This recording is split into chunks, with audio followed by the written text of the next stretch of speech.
Suara aneh yang terdengar dari langit kini sedang menghebohkan seluruh dunia. Para ilmuwan menduga fenomena ini merupakan emisi suara pada bumi.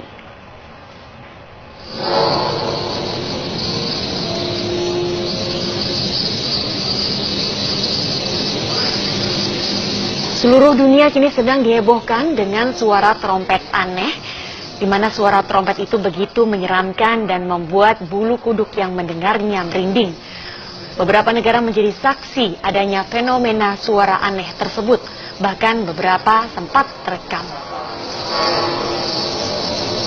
Para ilmuwan NASA menjelaskan bahwa suara aneh tersebut datang dari planet bumi sendiri. Fenomena ini merupakan emisi suara pada bumi atau emisi radio alami yang dikeluarkan oleh bumi.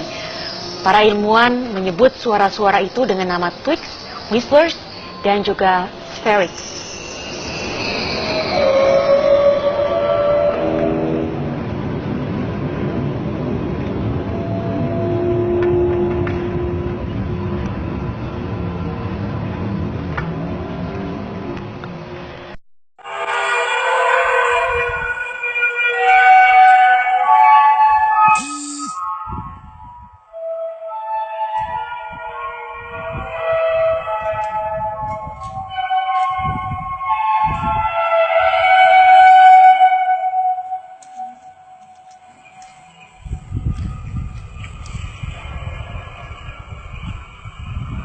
Apa itu?